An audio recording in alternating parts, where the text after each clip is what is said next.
trying hard just to make us all vanish. I suggest they put a flag on a whole nother planet. Black girl magic, y'all can't stand it, y'all can't ban it. Made out like a bandit, they've been trying hard just to make us all vanish. I suggest they put a flag on a whole nother planet. Black girl magic, y'all can't stand it, y'all can't ban it. Made out like a bandit, they've been trying hard just to make us all vanish. I suggest they put a flag on a whole nother planet. Black girl magic, y'all can't stand it, y'all can't ban it. Made out like a bandit, they've been trying hard just to make us all vanish. I suggest they put a flag on a whole nother planet. I'm Leo Sunfire. And I'm Dr. Love. Welcome to the Black Portal Power, where we center the Black experience. Open your mind, For your soul. for the portal is open.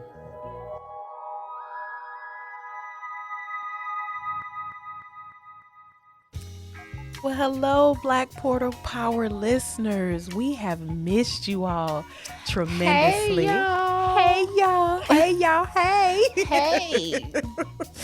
Well, last week we had a compilation of 2020, just kind of reminding y'all of what we did throughout the year. And 2020 was an interesting year. And so we want to, no doubt on a lot of levels. And so this is our first time getting to welcome you into 2021. Yes. Yes. New year, new you. Isn't that always the same? Well, that's what they say. That's what they say. Yeah. So look, let me ask my eternal kind of, beautiful guru who's also the skeptic, right? And she always gives us that, here's the silver lining, but don't ever forget there's still a lining here. Right. Where we kind of just think about reflecting on 2020, before we get into 2021. Well, how did 2020 feel to me? Well, what were some of the things? Yeah, how did you feel about 2020? Life altering, life changing. Everything about 2020 it changed my life. It changed everything about what I was doing, how I was doing it, and what I need to do. Really? Absolutely. So 2020 was life altering. That would be your theme for 2020. Well, first, let's start off by saying when somebody messes with my bread, that's life altering, life changing. I had to go sit down without making money, and I had known that for almost 30 years. That's life altering, life changing. So it changed it in a very economic way. Absolutely. And I think that would be thematic for many of us, right? That 2020 saw some economic changes in ways we were not expecting and didn't necessarily like. That's right. And mentally, I mean, what does that do to you? How does it impact one who have a routine, I'm going to say, of doing things for many, many years and then have to come to a screeching halt, not by a decision that is made, but by force, by someone saying you cannot do these things right now. That is it impacts you mentally as well. I mean, it can send some people spiraling out of control. But I'm not one of those people. I just get up and get something else popping, Oh, and we are going to talk about that. Well, then how do we, adjust to these? I like what you said. These were forced changes for us economically, mentally, socially. Right. So what kind of social changes did you see happening for you? I'm a homebody, so it didn't nothing. Nothing. So that wasn't a negative impact. No. That was easy peasy. I went home and to work every day anyway. So not a lot of change. No. Not a lot of change. I'm not a social butterfly like everybody probably think I am. I used to be when I was back in the day when I was young. I ain't a kid anymore. But sometimes I still wish I was a kid again. I'm just saying. I don't want to grow up. I am a Toys R Us kid. especially when the realities of adulthood, kick in. the things that are your responsibility now that weren't before. Absolutely. And so that's interesting, because it sounds like there were some things you wanted to leave behind in 2020, and then some things you're like, nah, there were some things that I really liked in terms of the way in which 2020 adjusted us and changed us. Well, for me, what I wanted to leave behind is the bullshit. I didn't want none of that to come into 2021, but I'm a realistic person. It had to kind of flow into that. It's like a stream. You can't stop it with a border, It's just going to flow into that. Water just does what water does, And 2020 was water. It just flowed into our lives like it was supposed to be there, just flooding our shit out, Wow. So I definitely wanted to leave that behind, but the good things were it forced me to identify with how to change my life going forward. That I was centering my life around one thing, and I needed to do multiple things to keep my life afloat. And I'm talking about physical activities, financial, mental, all these things change, and I had to make huge adjustments in those areas because of what happened to me in 2020, Wow, even thinking about the physical changes, like, the things we take for granted, being able to get out and, walk and exercise, and now we have to think of it on a different level. Absolutely. Right? How do you do that and still social distance? Mm-hmm. And, that words like social distance become a moniker for 2020, yes. Masking, a moniker for 2020, right? And so when we think about, the past years, we reflect on the past year and how we, as you were saying at the onset, we kind of come into each new year like new year, new me, right? And so and I think that energy was even was higher as we closed out 2020 because, like you said, there were a lot of changes, life-altering changes that were happening. Some that we just didn't want, we didn't expect, and we just loathe, and others that we kind of embrace, right? Because as a people in humanity, we tend to always say, okay, what's the silver lining in this? What are the ways in which, this isn't what I wanted, but at the same time, how do I thrive? Not just survive, but thrive. And so we close out every, year with, the countdown as we're expecting and wanting and hoping for and expecting different things in the new year. And the first week of 2021, as you were saying before, chaos. Some of that water, I like the analogy used of water, how water flows. And we saw some of those very same things we might have wanted to shut the door on flow into 2021. Absolutely. I mean, when you first things first, you come in and you have the stimmy. The stimmy is the stimulus check. So they're fighting over how much money to give the American people. Well, that's the first week of 2021. Right. So we're dealing with these economic concerns that spilled into the new year. And again, not, part of us wants to be, very childlike in our thoughts about it, that with this countdown, magic is going to happen, right? And we're wanting that magic. And I do believe, I'm going to allow the child in me to still have hope and expectation that, yes, change is coming, right? That we're round.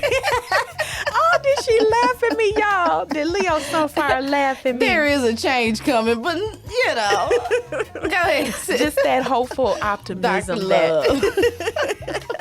She's love. Right. That's why she says these things. Love has to last and sustain us through the craziness. It absolutely does. And so I want to let that part of me never die. Yes, that hopeful expectation. But the realities of our circumstances. And so, you said we ushered into this new year, trying to close out the year, and then trickling into next year, thinking about the economic concerns from last year, that they trickled in, and that this stimulus was supposed to be, sort of that silver lining. Well, yeah, when you have your government, and I'm doing that in quotation, fighting over how much money to give the people so that they can keep thriving and surviving. I mean, $2,000 is not very much money anyway, but when they won't even give you that and break you down to 600, how many slap me on my right cheek and my left cheek? I mean, come on. This is what the government has been doing to the citizens of this country forever. And are we gonna keep taking it? You know, I mean, when you take a L, you're supposed to get back up and get back on you ain't supposed to keep taking the L's. So we as a people have to reevaluate how we're gonna view government. Wow. And I mean, and that takes me to, especially as we're talking about the ways in which the government can help when there's an economic crisis. Absolutely. That we're talking about two layers here, a layered way in which it helps the majority versus other people who have been at the margins of these things. And so it's almost like a two-layered conversation, if you will, where when I think about economic crises and some of the things we put in place historically, like the New Deal, to sort of, increase these social policies, these social welfare policies, if you will, and I mean welfare in a very broad sense, right, where we don't allow the bottom to fall out on people, so that we don't have, for instance, another Great Depression. And so here we see, again, where we have an opportunity to say, yeah, we should never let the bottom fall out. That if we are still debating, whether or not people should be getting a living wage, right? Just a living wage. That $15 an hour means you can be at, for some people, the poverty line, for some maybe a little bit above. That we're debating this for all folks, but then the unique impact that it has on our folks. So what it does to our folks is, see, we're already, I'm gonna say 5 to 10 paces behind. Starting out, this, you coming out the gate. I mean, there's no other culture in this country that are where we are financially. Not even Hispanics, whom we like to think that we're part of, but they're not. They're not even economically as low as we are. Right. A lot of it has to do with what happens to immigrants when they come here, how they're treated, versus the people that are natural citizens of this country and when they're born here, and how they're treated as well when they have color. That is a huge topic that we can get into a broader discussion about, but just to kind of, summarize it, we're already behind. So getting a living wage of $15 to some people is huge. I mean, you feel wealthy, you're gonna they'll go out and spendthrift, just go crazy with the monies that they make, because they're not used to having those kind of monies. When you live in impoverished situations, for decades, generation after generation in housing authority, and that's all or welfare, that's all you're already 10 paces behind everyone else economically. So $15 an hour is a living wage, but it's still poverty. For many folks, right? Especially for our folks. Many of them, it's still going to mean poverty. But the goal is to, if we set a foundation and a standard, right, that we have proven time and time again, given less in our deck, that we have managed, and not just managed, we've also figured out ways to thrive. Even just leveling the playing field in some regards gives us an opportunity to show you just what we're made of. That if you're still questioning what people of color, what Black people in particular are made of, when we're talking about dealing with a system that was never designed for us, right, yet we've figured out ways to survive, not ignoring the plight, at all, because Leo Sunfire, you touched it, you hit it right on the head, that we're talking about 5 paces behind, right? That any of these programs, if we're talking about stimulus or any policies, economic policies that have been developed in the nation, typically are ways to address poor whites. They very seldom have the same impact that they should have on on poor Black people, right? But we've always managed to figure out ways to thrive and survive, even in a system that was not created for us. And so I always wonder if this becomes the catalyst to say we've got to do it differently. We are becoming a far more diverse society, and this is, I feel like the spotlight is on to say, how are we going to do it differently? We cannot continue to oppress a swath of people who were foundational to the economic prosperity of this nation. And that we can't continue, we can think that we can continue to do that, but that's always going to cause a problem. That's always going to mean, if you're leaving behind any swath of people, and especially people that have had such a unique and powerful contribution to the economy, who have the potential to drive the economy, you're setting yourself up for failure. Absolutely. Well, one of the ways I know that it can be helped, or that we could alter all of this and change, is internally understanding thyself. Ooh, and we have to touch on this when we come back from break, because I want to touch on that internal way, especially if we're delving first into these economic changes we were hoping were going to happen in 2021 that followed us into 2020. But we need to take a break. You are listening to Black Portal Power on BSB Radio. Yeah. Look, though I am not fixated on riches, please don't get it twisted. I could get vicious about the paper. Take even a tidbit or niblet out of my skillet, and I'll provide you a ticket to visit your creator. My little mini-me's can't eat a favor. My sweat and toil ain't for the love of labor. I live by the principle, love your neighbor, but I keep some lead to draw that put cylinder holes in tapers. I pray that evil don't rise against me. I pray you demons don't try to tempt me. It ain't no comparing them. Every bar I spit pure as the seraphim, screaming holy to represent me. This ain't for the coochie poppers or booty droppers who make they bum drum like unruly choppers. Tis for the mademoiselles with the heater full of shells that'll let them hosts prevail and raise hell to bring heaven on earth. Some blessings are cursed. With haters, I had Levions burst while running through holes. My Jada had to break my will to change a young heathen's trajectory. What's left of me is pistols and principles, both protecting me. Secondly, my girl light but pray heavily. Knocked her up on a cruise, word to Penelope. 3 females at my crib carried my legacy, so it's 3 Ks on my compound like white supremacy. Ooh, yeah, it's high-key a word. If your skin tone is black, then you high-key deserve compensation. Yeah, widely dispersed across your turf onto every seed you birth. If you concur, then say ooh, yeah, that's high-key a word. Since my skin tone is black, then I high-key deserve compensation. Yeah, widely dispersed across my turf onto every seed I birth. Ooh, ooh, ooh.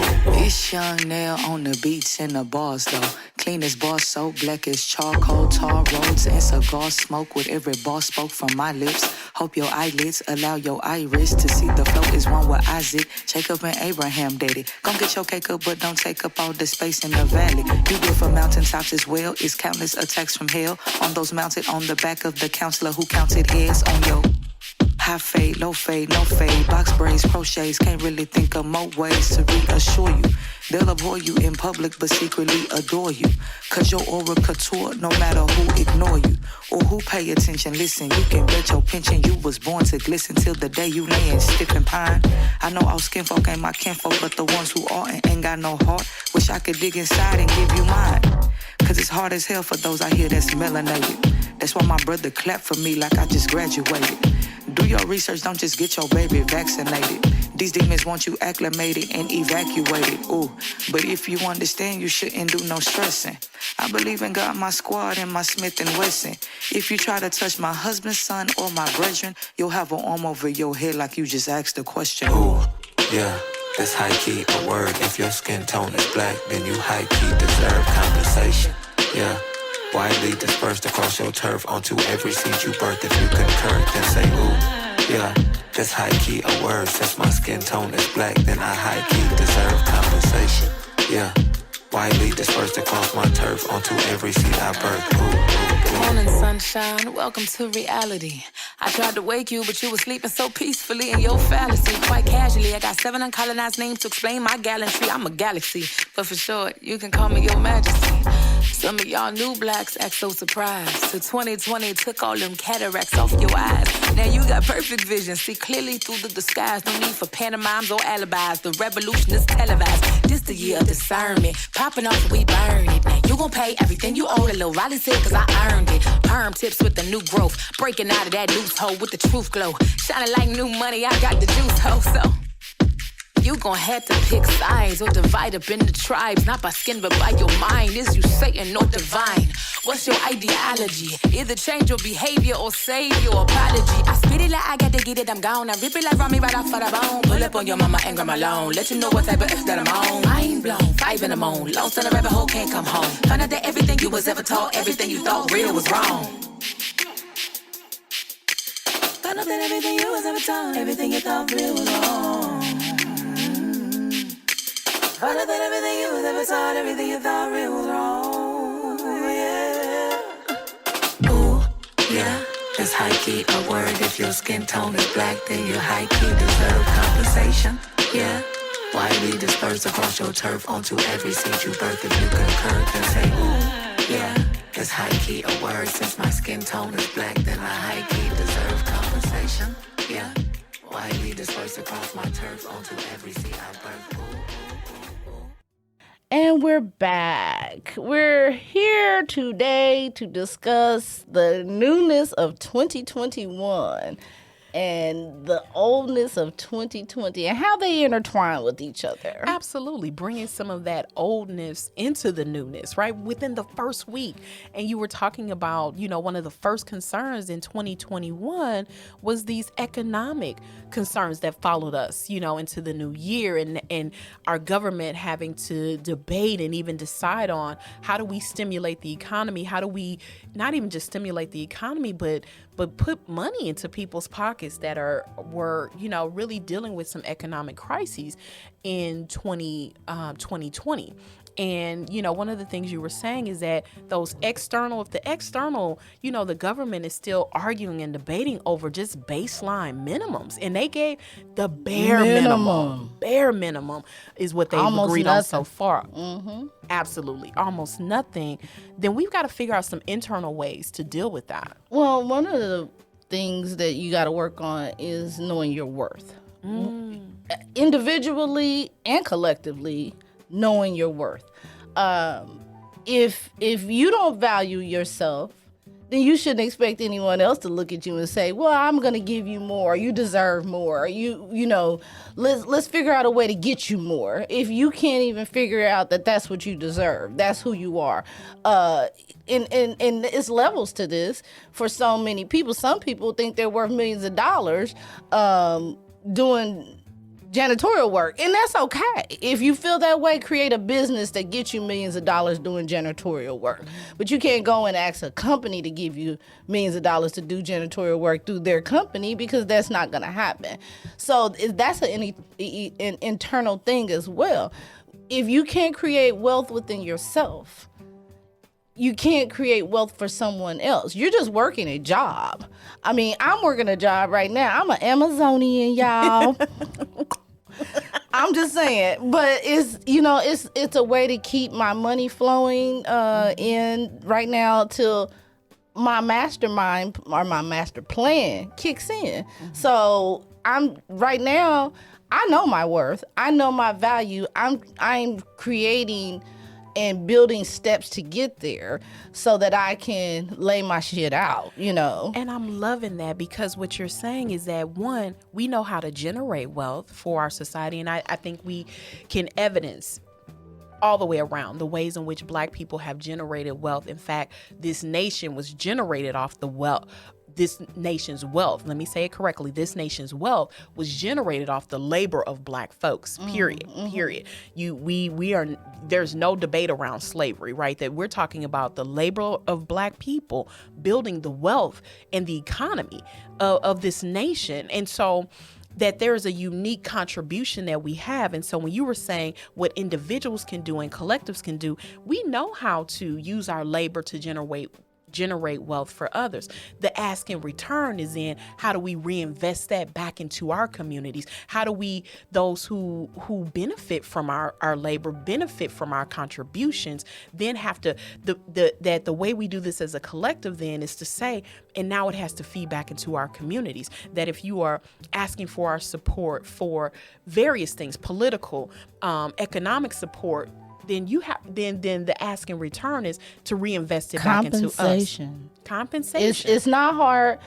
I'm gonna call it reparations. I'm gonna call it compensation. Whatever it is, give it to the people that deserve it. Give it to the people that are consistently making you wealthy.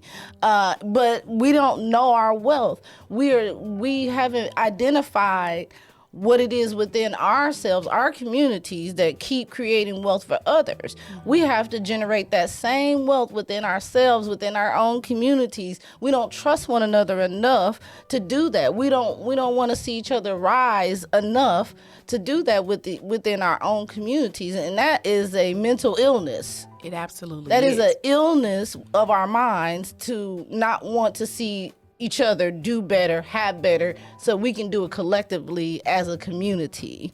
And I think we definitely have to point to ways in which we see the movement toward collective understanding of the contributions that we make, and then collective ways of organizing so that we can have those demands in return. Like you said, sometimes people use the term reparations, but it's really compensation Absolutely. for unpaid labor or ways in which the wealth that we've generated haven't been restored back into us. And so I have to put this info out there as a way of enlightening on this. Go right ahead, Dr. Love. Give it to us. Dr. Claude Anderson has been teaching on this and developing an organization centered on the very thing you're talking about now. And his first book, Black Labor, White Wealth, really gives us an understanding, what you're saying, that enlightenment, that awareness piece of ways in which our labor has contributed to the wealth of a nation founded on white supremacy.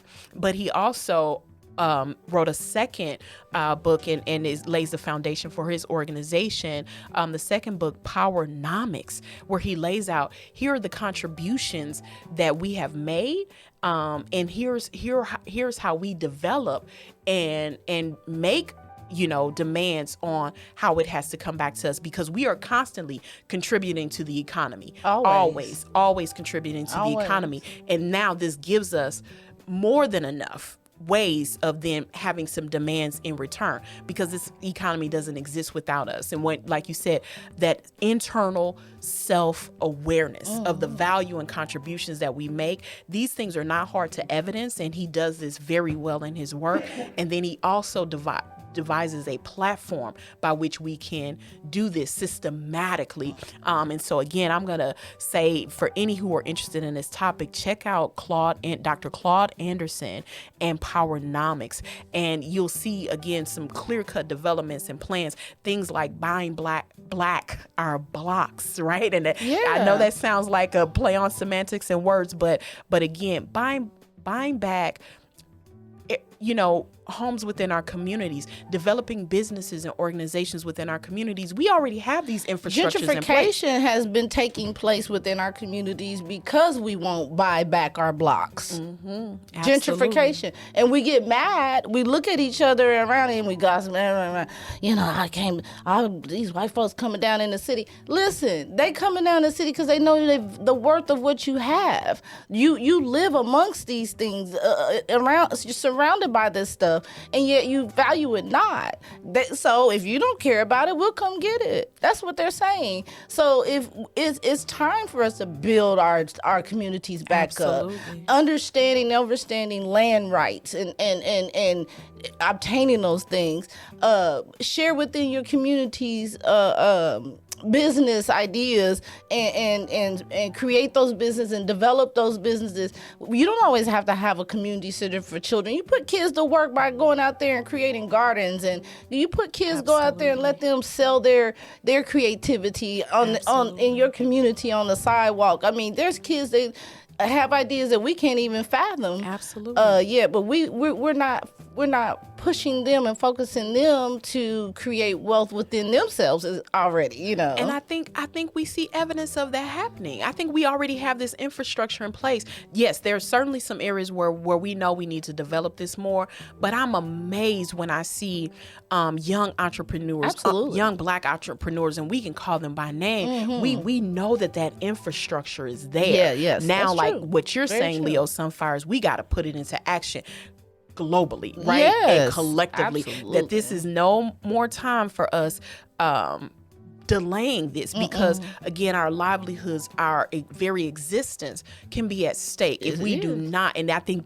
you know, if we look back on 2020 and what's happening as we go into 2021, the time is now. Not that the time wasn't always, but we have an urgency now that we haven't had before, and a momentum that forces us to, again, the infrastructure is already in place. You know, we've had people like Dr. Claude Anderson who've laid out Powernomics and laid out, this is how you achieve a dream that wasn't even created for you, the American dream. This is the demands and the agency and the power that you have. Now utilize it in a very collective way. Absolutely. So build your community. It's time for real. I mean, if you don't know about farming, I guarantee that if you go ask your grandma, somebody knows how to plant a tomato. With or without winter being here, somebody knows how to do it. I'm gonna tell you, I know how to do it already. You know, because my daddy gave me some, and not to mention my great grandmother had a garden that was plentiful. That people actually come to pay her to retrieve vegetables and everything beautiful. And this is from my little kid. I grew up seeing all these things. I knew the importance of eating healthy and having gardens and things like that. Now it's economically, it can sustain a lot of people. Absolutely. The barter and trade industry is back. And I don't care if you see it yet or not, it's here. There's gonna be a time when you take these words that I'm saying to you and you say, damn, I should have did it a long time ago.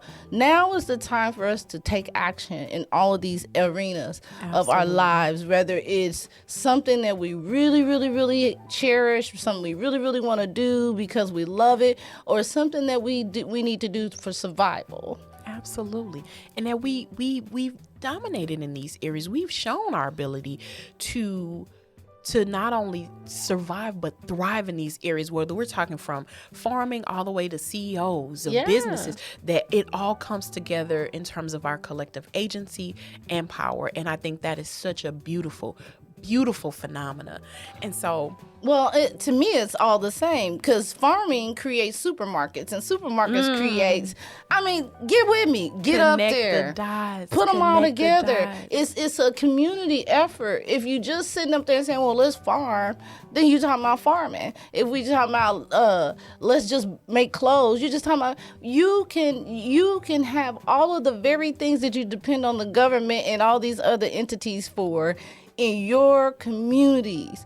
Absolutely. If you go to most inner cities in America, you have to drive 10, 15 minutes outside of those communities to get groceries, essentials. Why is that? When there should be Black supermarkets at least every 3 to 4 blocks. Wow.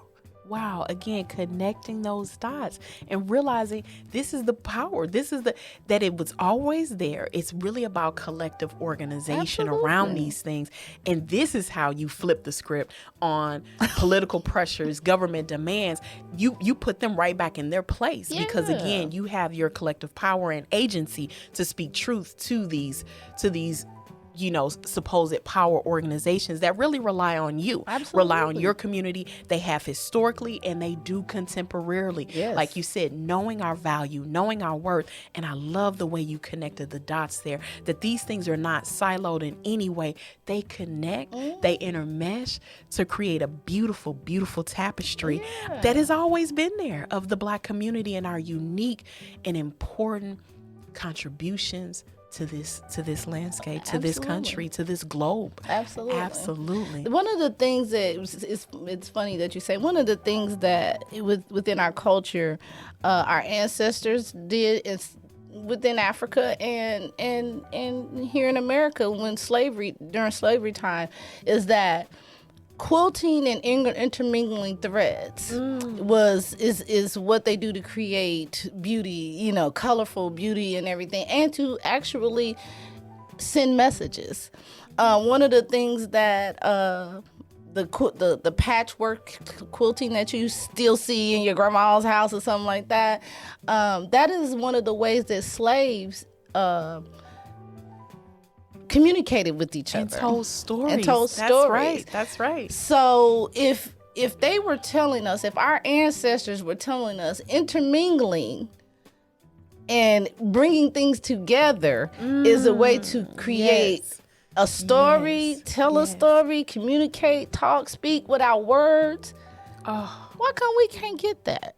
And I think there's so many distractions to say not to get that, but that is so intertwined in who we are and in our culture, that we've always understood that we are one, right? That we can be individuals, but we are one as a collective. Yes. And so that is so important. It is I love how you brought that out. That is such an important aspect of our culture, not this individualism that corrupted systems of capitalism can breed, right? And I think that's where we're falling off. When you think about these structures of capitalism that are so inherent in the United States, in their foundation, in these ideas of individualism, and this is what breeds white supremacy and these really toxic ways of which we get by and which we move forward. That is the antithesis of our cultural orientation of collectivity and collective agency, that we are one, not one, but we are one. I love that. I absolutely love that. We have to learn to intermingle and intertwine our abilities, our superpowers, bring them all together so that we can fight the end game. I mean, why does Marvel have to be the one to show us how to get this done? You know what I'm saying? We got superpowers around here. I mean, from mental abilities to physical abilities, we are a superpower. We are gods and goddess. Ooh, praise God. Praise God. We are made in the image of the true and living God. And as such, we have the DNA of God living on us, in us, through us. Absolutely. Yeah, absolutely. Yeah. Well, you are listening to Black Portal Power on BSB Radio. Yeah.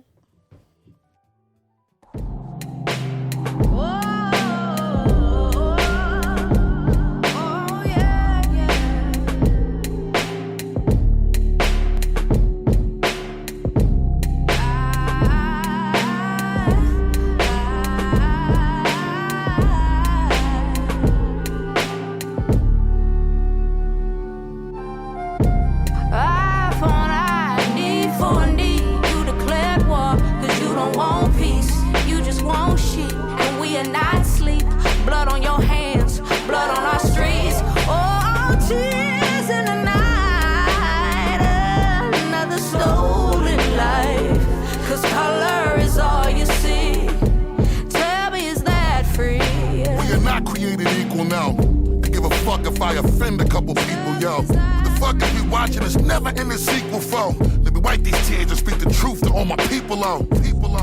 Fuck is we doing, where we going wrong? That a 12-year-old gotta sing this type of shit up in his songs. Gotta big up his pops and his moms. The young and braver than a lot of these niggas this song. Watch all my people that they trying to trample. It's time to form and get the leading by every example. In the bathroom, you wash your faces with us. You ain't ready for trading places with us. My heart hurt bad. Gotta talk my shit like this with my kids, they be looking for dad. Energy transfer kids look at me mad. Gotta still be the source of hope, though it's hurting me bad. Eye for an eye, need for a need. You declared war, cause you don't want peace. You just want sheep, and we are not sleep. Blood on your hands, blood on our streets. Oh, tears in the night. Another stolen life. Cause color is all you see. Tell me, is that free? Look all the shit my people been through. Think I don't want my kids to live too. Can't imagine them parents coping. In their arms with a breathless body they holding. God bless the tear of every mama crying. children leave the house wondering if today they dying. The nerve to say it's bigger fish we frying. If you ain't with us, better know we riding. And while you frontin', you just walk about. If we ain't fighting for what's right, then what we talking about? And while I fight with all my might, now let me source it out. Inspire folks become the activists they talk about. Allah blessed every soul that's fallen. Snoop Dogg and others told me to accept my calling. Praying to Jesus hanging on your wall. And black man hoping he make it home tomorrow morning. Eye for an eye, need for a need. You declared war, cause you don't want peace. You just want sheep, and we are not asleep. Blood on your hands, blood on our streets. Oh, tears in the night. Another stolen life. Cause color is all you see. Tell me, is that free? I wanna know. Do you really believe? Do you really believe that we're free? Yeah. I wanna know.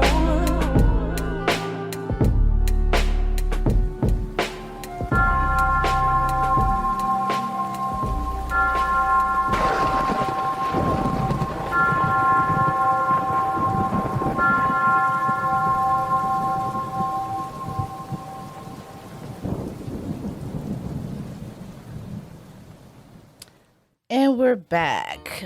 So we left you guys patting yourselves on the back, understanding and overstanding your God power, your superpower, and the economy and the economic world, so that we can bring our communities back together.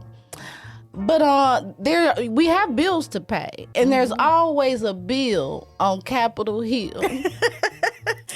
Yeah, that was the other thing from 2020 that just, as you said, that water flowed right into, 2021. And this first week we saw these debates around economic packages and stimulus, and then we saw this political unrest that we thought we closed the door on in 2020 with the new election and new ideas about change and not going back into some of the toxic behaviors of 2020. Really though?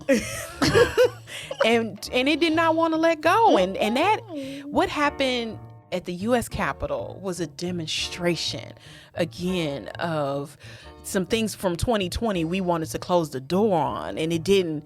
It just wouldn't go away. It pushed its way literally through the front door. Absolutely.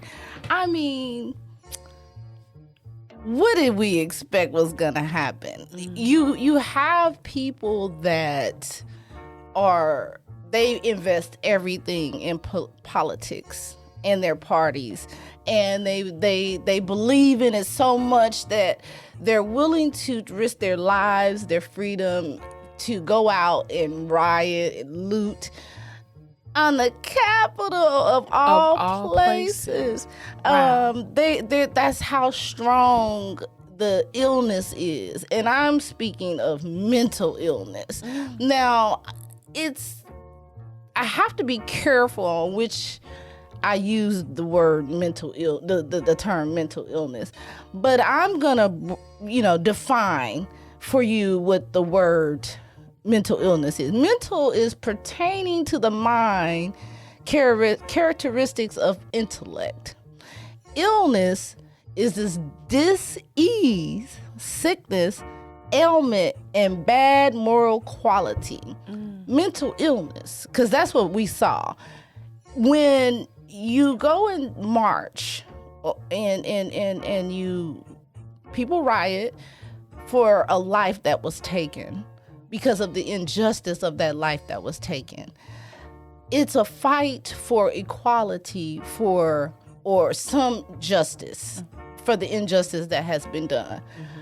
But when you climb walls, go into the Capitol, the I guess it's the most sacred building, I guess, in this country, supposedly, and riot and loot, and then cry about the damage that was done, is a mental illness. I'm gonna say it out loud.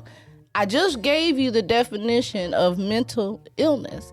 Now, I'm not being clinical, saying that there's people that need meds, but I bet they do. I bet they need And I meds. wonder if it's, I love what you were saying about usually when we are protest and our, constitutional right to protest really centers around injustice.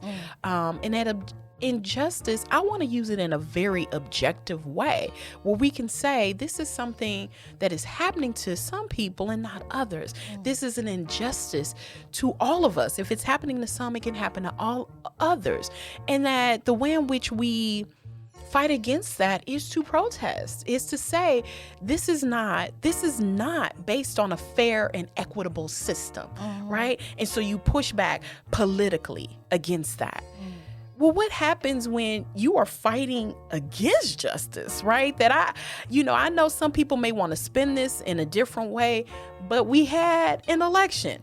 The people spoke in many ways, and that's not to take anything away from the complexities of even voting in the United States. But you are fighting against justice and felt empowered to do so. You are fighting against the very system that you are saying you want to uphold. And again, that's where I think about this in terms of being mentally unhealthy, right? That you can, the cognitive dissonance here is real, that you are using the same system and structure that has privileged you and saying, because I don't get the privileges that I always had and that I want to exercise, then I'm going to break and violate the law. I'm going to fight against the very system of, quote unquote, justice that I stand for as a way of, asking for my privilege, or demanding my privilege again. Well, that's the thing. It's called privilege. The white privilege that they've had all this time is showing. Like, I have the right to go into the Capitol and destroy it if I don't like the result of what I'm hearing or seeing. People got so in tune to their political party being victorious through all of this shenanigans, that's what I'm gonna call it, that they forgot that there was a thing called a constitution, or that there were legal things, or should I say, maybe they know this shit doesn't exist anyway. Maybe that's what they really mad about, and that's why they up there fighting like, oh, we're gonna be exposed. Everything's exposure is grand right now. So what is it that they're really up there fighting for? And I think they're fighting, in my mind, for a system that was created for them and now isn't seeming to operate for them in the way that, and so now I have the right to push back because this is a system that is supposed to benefit me. And again, that cognitive dissonance, right? That I can see it wrongfully when I think this group that isn't supposed to have these privileges, that isn't supposed to have access in the same way that I do, I see their behavior as tyranny, as unconstitutional, unpatriotic. Yet, when I engage in this behavior, not to fight against, as you said at the onset, Leo Sunfire, an injustice, but I'm fighting against justice. I'm fighting against equality, that I am going to somehow flip this and say, wow, because my privilege is at stake, I am now hurt or harmed, right? That it is such a crazy conundrum, but I think it ties so much into the ways in which economic and political power go hand in hand. Right? That these things are so intertwined and so tied to one another. I understand that they're fighting for their privilege. It's survival of the fittest. If we were in the position that they were in as Black people, to have the world handed to us, by all means, we fight hard too to keep that shit. Asia from B33 said, if I was a white man, I fight for white man's rights. That I understand that part of it. The part of it that is not making sense to me is that economically this is for you. I mean, this system is crumbling, And only people are going to survive it are those that the haves and the have-nots will not. It is designed to weaken those that are already weak. If you don't know how to get up and survive this, you will perish. You will not survive this. And not to mention, because I am a spiritual being, the conjunction has shown us that it's time for the ascension to begin. It's time for everybody to rise up, go higher, vibrate higher, all those things. Anything in the low frequency are people that are the lesser than, the weaker than. If you really want to get through this and survive this, you better learn how to meditate. Get your vibration up there. You better learn how to, if your thing is praying every day, pray every day. If your thing is learning who you are, but you better get within yourself so that you can raise your vibration up. Because those low frequency things, that's going to always be. This government is not designed for anyone, white, black, Hispanic, Chinese, it don't matter who it is, if you don't got no money, period. And it's time for everybody to see this. It's not a matter of, oh, well, because I'm white, I can have these things.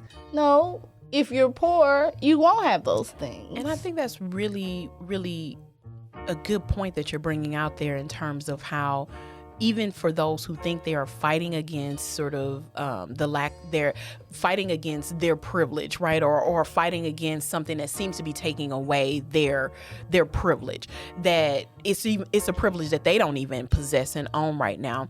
And it makes me think again about the power of collective agency. And so I want to push a little bit and say, that I wonder, because one thing that we talked about before is that as people of color, as Black people, we've always understood that we are one, right? That we've always understood the importance of collective power, that even as you were talking about vibrating on a higher level in terms of our mental and spiritual being, that we know that when we vibrate on a higher level, we pull up those that are suffering, right? That we understand the importance of not allowing others to suffer, not allowing.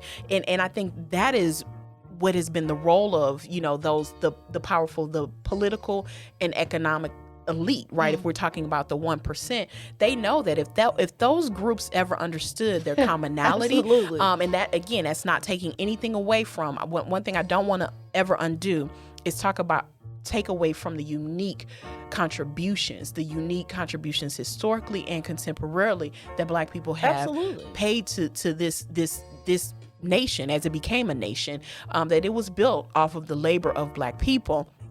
But I also think that Black people, because of our cultural orientation, given our ancestral roots, have always understood the importance of commonality, the importance of when the common good, and and if you get those folks who are suffering of other racial and ethnic backgrounds to understand too that they suffer under this system, I think that's how you raise the common good. That's how you raise the bar. That's how you raise the standard. That's how you use your individual mental and spiritual growth and ascension. Get it? So that you rise, but you don't rise at the expense of your brother or your sister. That's right. Right? That your rising absolutely benefits them too. Yeah. That we can't just benefit some and empower some and think it's not going to affect the collective, because the 1% still relies on the 99%, right? Given the way in which day. Boom. I mean, if again, like we were talking earlier, if you take what you have and you build your communities up,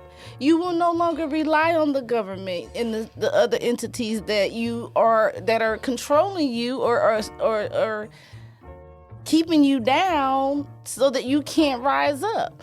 If you build yourself, your internal self, knowing thyself, raising your frequency, your vibration, understanding how powerful you really, really, really are, then executing those things to the people in your community so that they can catch your vibe. You know what I'm saying? Catch, is everybody talking about my vibe? Catch that vibe.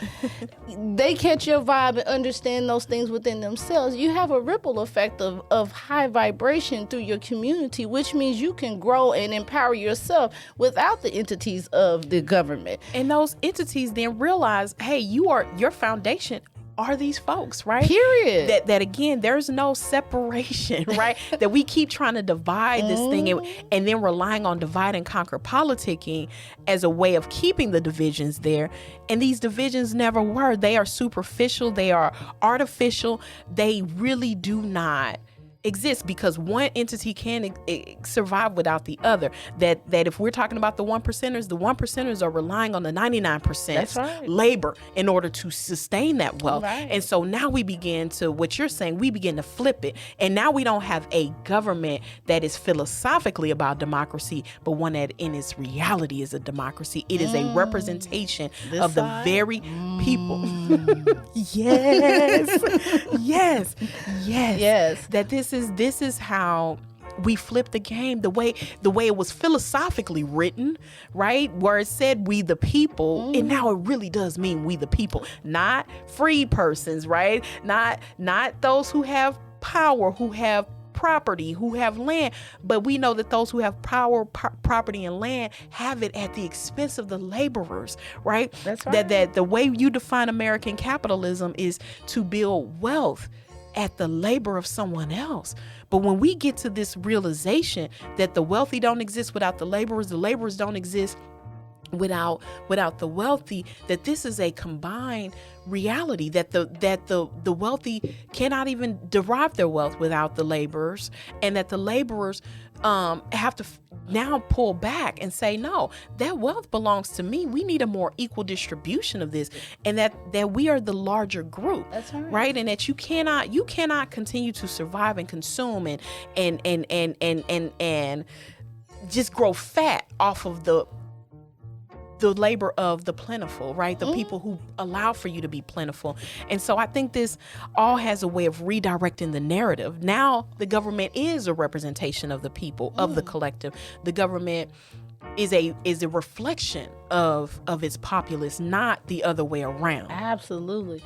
And if you can envision something, I'm going to give you a story. If you can close your eyes and see the government, and I'm speaking on every level of intellect. If you can envision this, close your eyes and envision the government riding a horse with a whip, and everybody that is not part of the government out there picking cotton and other farming things to consume to grow and make sure that this slave master who is on this horse with this whip keep whipping you with this whip you just keeping him consumed by doing all the work for him. That is the difference. You're in slavery, whether you believe it or not. It's modern day. It's slavery. Period. You're sitting there watching this one man on this horse controlling millions of people with a whip.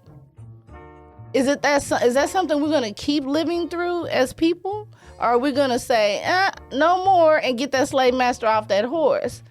And I think that's what 2021 has been representing, right? This push to do it differently, that we cannot be sustained anymore at the rate that we have been, that you cannot continue to hold down huge swaths of your population and think you're going to survive, that it does not happen that way. It was never ever designed to be that way. And that this is, again, I think we have a momentum here to see change. Really, Absolutely. One of the things you said at the onset is that 2020 was life-altering change that we saw, for better and for worse in many ways. And 2021 becomes then this ground to to say, how do we affect change? We know what the changes are that are needed. We know that it has to go, we have to move away from this divide and conquer, kind of mentality, this, this capitalistic greed mentality that allows for these economic and political divisions. We've got to do it differently. Well, one thing I'm gonna say, they've been teaching us this since we were in elementary school. And I'm going to say it to my people. United, we stand. Divided, we fall. Period. Absolutely. Absolutely. So it's time for unity. It's time for unity within the self. As you were saying, we've got to vibe on a higher level.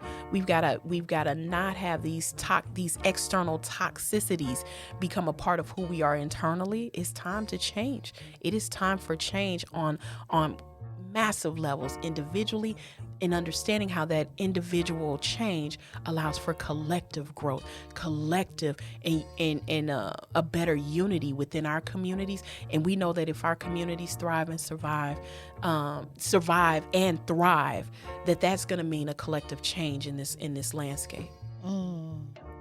I like that. I like it like that. So we want you to vibe higher in 2021. We want to see how, as we do this as individuals, it will affect everything around us. I'm going to be audacious enough to say that it can change the way we do government, we do politics, we do economics, and we do social life. That's it. That's all, folks. You have been listening to Black Portal Power. Open your mind. Free your soul. For the portal is always open.